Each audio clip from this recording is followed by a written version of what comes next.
Good evening India, hi friends, how are you. आप इसके answers दे सकते हैं। I am fine, I am good, I am so far so good, thank you and you. इस तरीके से आप कोई भी एक आंसर दे सकते हैं। अगर मेरी बात करें, if you talk about me, I am so far so good too. Dear, आज हम ग्रामर के सबसे महत्वपूर्ण topic may have, might have और मस्ट हैव के विषय में आपसे डिस्कस करते हैं। कई स्टूडेंट्स को हमेशा कंफ्यूजन बना रहता है कि किस जगह पर मे हैव यूज़ किया जाए, माइट हैव यूज़ किया जाए या मस्ट हैव यूज़ किया जाए। दोस्तों, हम बहुत ही इजी तरीके से आज इन सभी स्ट्रक्चर्स का यूज़ करना सीखेंगे। दोस्तों, मैं यहाँ पर आपसे पूछना चाहता हूँ, आपकी लाइफ कैसी चल रही है?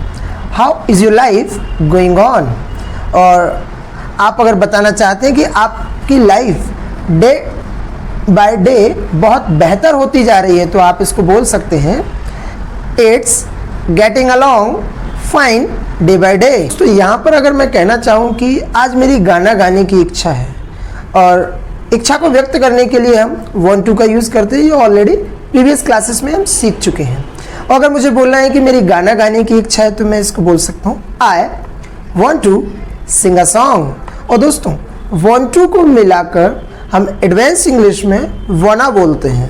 मीन्स जहाँ पर मैं want to का यूज़ अभी करता था, उसकी जगह मैं wanna यूज़ कर सकता हूँ। तो अगर मुझे अब जब भी इंग्लिश बोलना है और want to का यूज़ करना है, तो मैं want to की जगह wanna वर्ड को यूज़ कर सकता हूँ।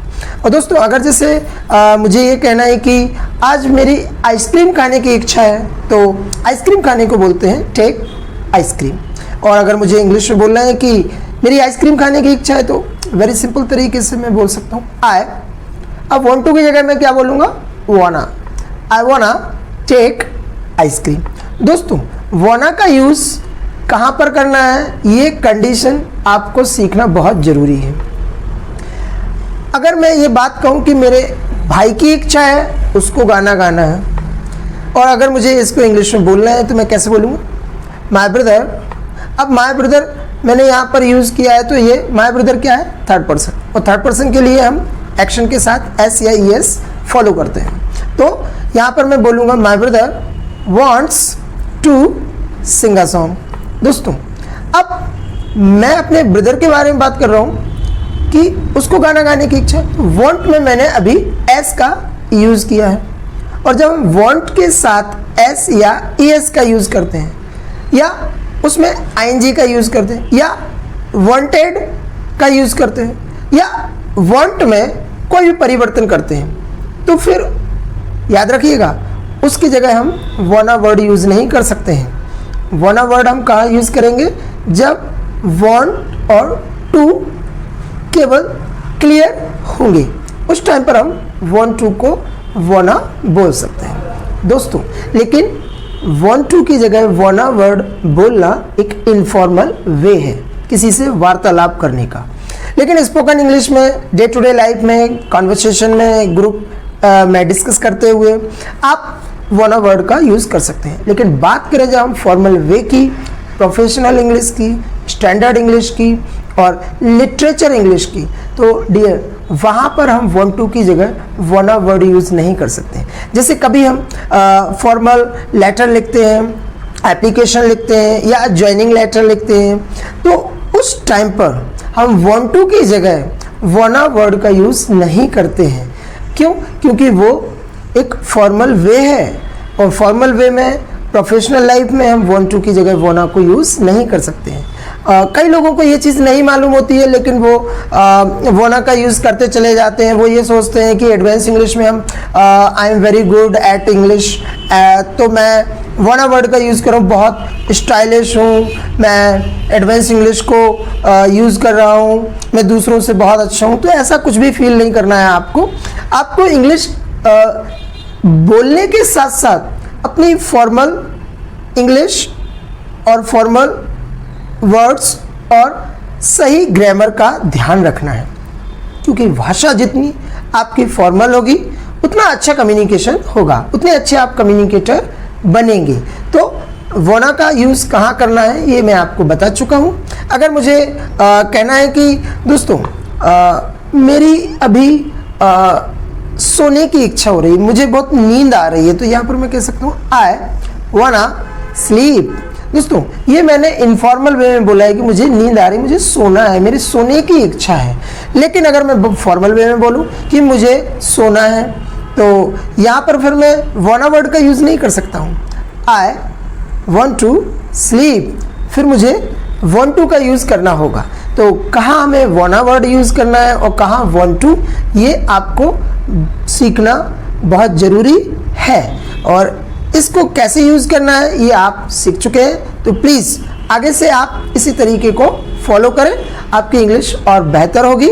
और डियर, मजबूरी में काम करना जिसे हम हैव टू बोलते हैं, अगर जैसे मेरे घर के सामने से रोशनी आ रही है और उससे रूम काफ़ी गर्म हो जाता है, जिससे हम लोगों को रहने में दिक्कत होती है। इसके कारण हम क्या करते हैं, रोज़ पर्दे लगा देते हैं। पर्दे को इंग्लिश में बोलते हैं कर्टन्स, और पर्दे लगाने को बोलते हैं ड्रॉ द कर्टन्स। दोस्तों ये पर्दे लगाने वाला काम हमें रोज़ करना पड़ता है, और जो काम रोज़ करना पड़ता है वो भी मजबूरी में, तो उसके लिए हम बोलते हैं हैव टू। अब यहाँ पर मैं बोल सकता हूँ पर्दे लगाना मेरी मजबूरी है, तो यहाँ पर मैं बोल सकता हूँ I have to draw the curtains. दोस्तों जब मजबूरी आपकी बहुत बढ़ जाए, सपोज करें कि आपकी फैमिली में कि किसी बहन की मैरिज है और सभी मेंबर्स ने, जितने भी फीमेल्स हैं, सभी ने मेहंदी लगा रखी है। अब कोई भी ऐसा कैंडिडेट नहीं है जो खाना बनाए या जिसके हैंड्स फ्री हो। अब आप रहे, अगर आप भूखे हैं और आपको भूख लग रही है, तो आप खाना बनाने के लिए कोई नहीं है। अब वहाँ पर आपकी मजबूरी है कि आपको खुद खाना बनाना होगा। खाना बनाने को ऑलरेडी हम जानते हैं मेक फूड, या उससे अच्छा वर्ड मैं आपको दे चुका हूँ प्रिपेयर फूड। अब दोस्तों यहाँ पर ये इतनी बड़ी मजबूरी है कि आपके अलावा वहाँ पर और कोई खाना नहीं बना सकता। जब मजबूरी बढ़ जाए तो उसको इंग्लिश में बोलते हैं हैव गॉट टू।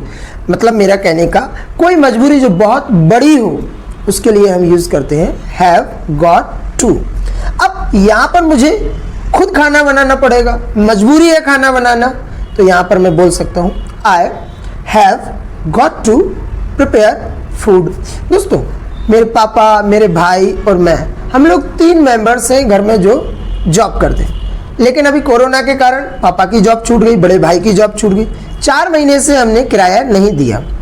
अब मैं ही बचा हूँ जो जॉब कर रहा हूँ, मुझे घर का भी मैनेजमेंट करना है और साथ में किराया भी देना। अब उन लोगों की जॉब छूट गई है, तो 4 महीने का किराया अब मुझे देना है।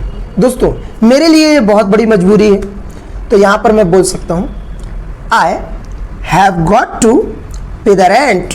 तो हैव गॉट टू का यूज़ हमें कब करना है, जब कोई मजबूरी बहुत बड़ी है, उसके लिए हम हैव गॉट टू का यूज़ करते हैं। अगर मजबूरी नॉर्मल है तो हम हैव टू के साथ एक्शन की फर्स्ट फॉर्म यूज़ करके बता सकते हैं। किसी लिक्विड का फैलना, स्पिल, जैसे कई बार पानी फैल जाता है, मेहमानों को चाय लाते वक्त कभी ठोकर लगने पर चाय भी फैल जाती है ट्रे में, तो पानी का फैलना, स्पिल द वाटर। दोस्तों स्पिल इरेगुलर वर्ब है जिसकी 3 फॉर्म्स होती हैं, स्पिल, स्पिल्ट, स्पिल्ट। सेकेंड और थर्ड फॉर्म सेम होती है। सेकेंड और थर्ड फॉर्म में लास्ट में टी रहता है। दोस्तों इवनिंग का टाइम है, हम सभी भाई बहन मिलकर गेम्स खेल रहे हैं, और भाई बहन को इंग्लिश में बोलते हैं सिबलिंग्स। और गेम्स खेलने के बाद शाम को पापा घर पर आते हैं और पापा ने देखा फ्लोर पर किसी ने पानी फैला रखा है, मतलब कि कोई पानी फैलाकर चला गया। पानी फैलाने को इंग्लिश में बोलते हैं स्पिल द वाटर। और दोस्तों पापा ऑफिस से आते हैं, उनको तो बहुत तेज गुस्सा आने लगा। उन्होंने चिल्लाकर बोला कि ये पानी किसने फैलाया। दोस्तों पानी फैलाने वाला काम किसी न किसी ने तो किया होगा। अब हमें यहाँ पर उस व्यक्ति को खोजना है, ढूंढना है, उसकी तलाश करना है जिसने ये काम किया है, पानी फैलाने वाला। और जब भी हम किसी व्यक्ति को खोजते हैं, तलाश करते हैं, उसके लिए हम हु वर्ड का यूज करते हैं। अब यहाँ पर पानी फैल चुका है, मीन्स काम पास्ट में हुआ, और जब भी हम बात पास्ट की करते हैं तो उसके लिए हम सेकंड फॉर्म का यूज करते हैं। तो पापा ने चिल्लाते हुए पूछा कि पानी किसने फैलाया। तो इस बात को इंग्लिश में कैसे बोलेंगे? Who spilled the water. अब यहाँ पर हु के बाद जो स्पिल्ड है वो एक्शन की सेकंड फॉर्म है, और सेकंड फॉर्म क्यों यूज की? क्योंकि यहाँ पर काम पास्ट में हुआ है, इसीलिए पापा ने पूछा who spilled the water.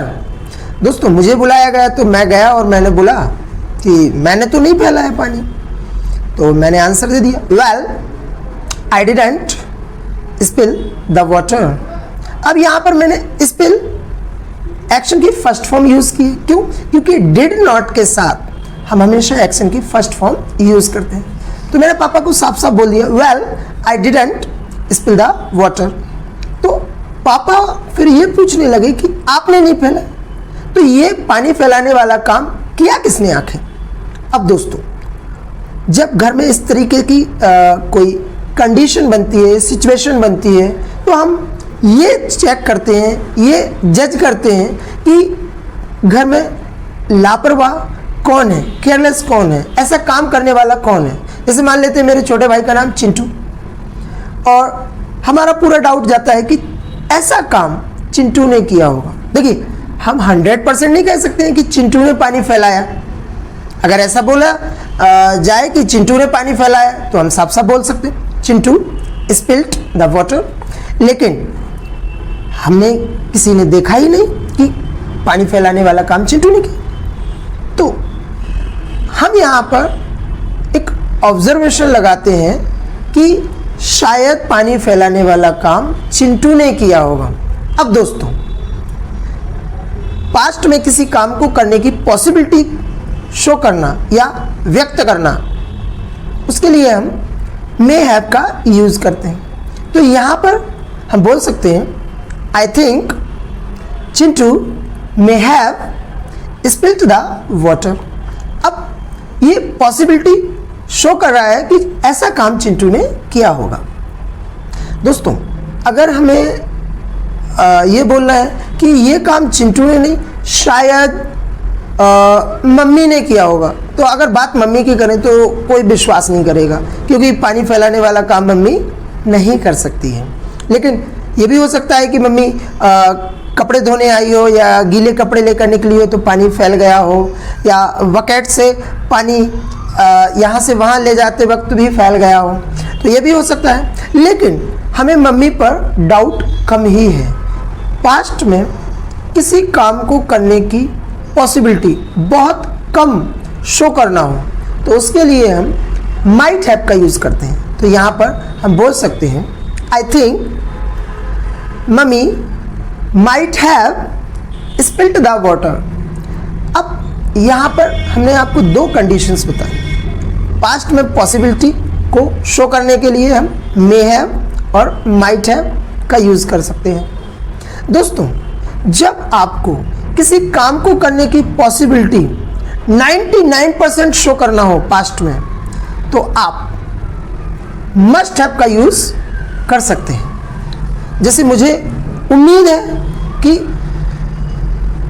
Pinky ने पानी फैलाया होगा, पक्का पक्का अगर मुझे बोलना है कि ऐसा काम पिंकी ने किया होगा, तो मैं यहाँ पर बोल सकता हूँ I think Pinky must have spilled the water.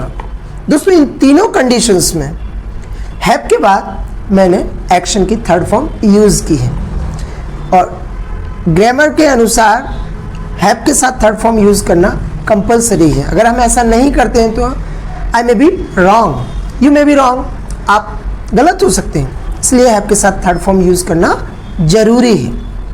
दोस्तों, सुबह सुबह मेरी मम्मी ने मुझसे बोला बॉयल द मिल्क, दूध गर्म करके उसको रख देना। मैंने ऐसा ही किया।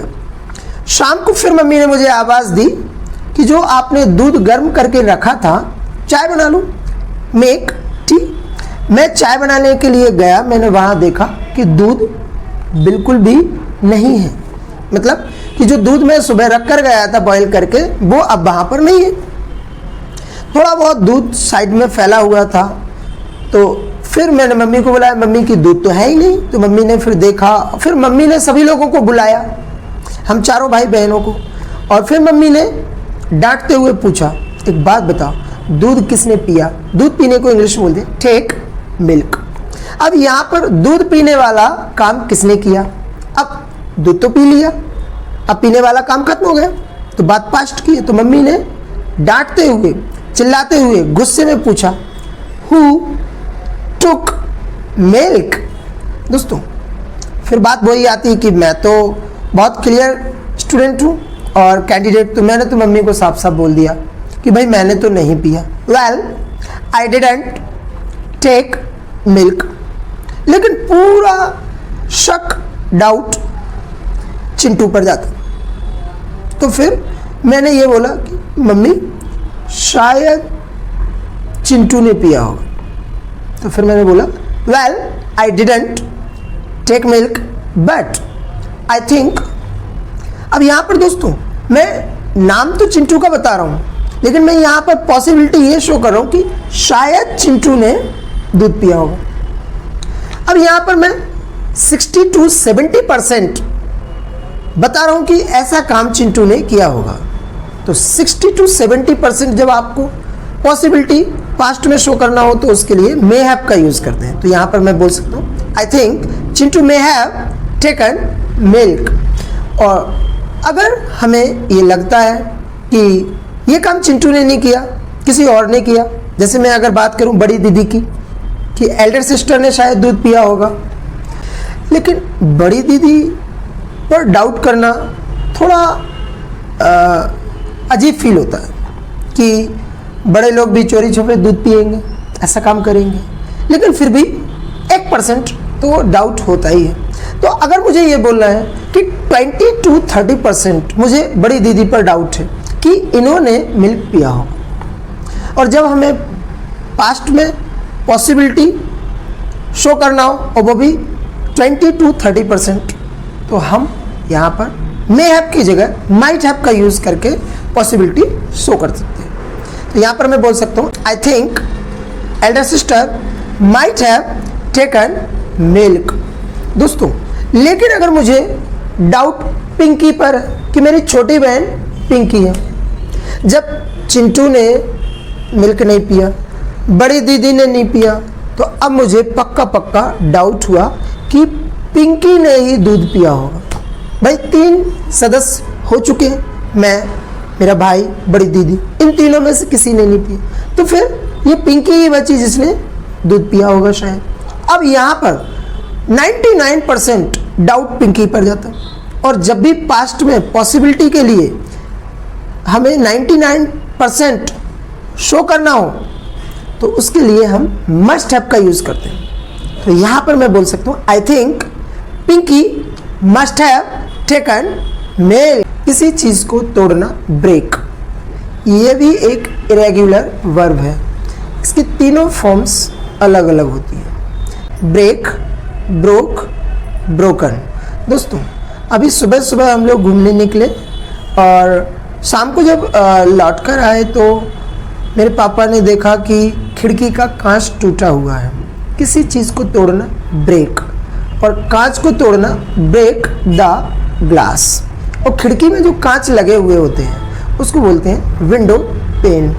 और दोस्तों खिड़की के कांच को तोड़ना, ब्रेक द विंडो पेन। तो मेरे पापा ने देखा कि कांच टूटा हुआ है, तो उन्होंने पूछा कि भाई कांच किसने तोड़ा? Who broke the window pen. तो दोस्तों हम लोगों ने तो तोड़ा नहीं था, हम लोग तो पापा के साथ में गए थे। लेकिन पूरा डाउट, हमारी कॉलोनी में एक स्टूडेंट है, एक बॉय है जिसका नाम है पिंटू। वो काफ़ी फेमस है अपनी बैड एक्टिविटीज़ के लिए। जो पर्सन अपनी बैड एक्टिविटीज़ के लिए फेमस होता है उसको हम अपनी भाषा में बोलते हैं नटोरियस। कई लोग इसको नोटोरियस पढ़ते हैं, लेकिन इसका सही उच्चारण है नटोरियस, मीन्स कुख्यात, एक गुंडे टाइप का पर्सन। तो नटोरियस काइंड ऑफ एक्टिविटीज़ उसकी हैं। तो पापा का पूरा डाउट पिंटू पर जाता है कि ये कांच तोड़ने वाला काम पिंटू ने किया होगा। दोस्तों वो क्रिकेट भी खेलता रहता है कॉलोनी में, पत्थर भी इधर उधर मारता रहता है। तो पापा ने शाम को सभी कॉलोनी के बच्चों को बुलाया और फिर उन्होंने पूछा कि मेरी खिड़की का कांच किसने तोड़ा, who broke the window pen. जितने भी इनोसेंट स्टूडेंट्स थे, बॉयज़ थे, उन सभी ने जवाब दिया कि मैंने नहीं तोड़ा। Well I didn't break the window pane. लेकिन पिंटू कुछ भी नहीं बोला। तो पापा का पूरा डाउट पिंटू पर गया कि पिंटू तुम सही सही बताओ, शायद तुम्ही ने तोड़ा है। I think you must have broken the window pen. अब दोस्तों यहाँ पर मैंने मस्ट हैव का यूज़ क्यों किया? क्योंकि पापा को 99% डाउट है कि ऐसा काम पिंटू ने किया।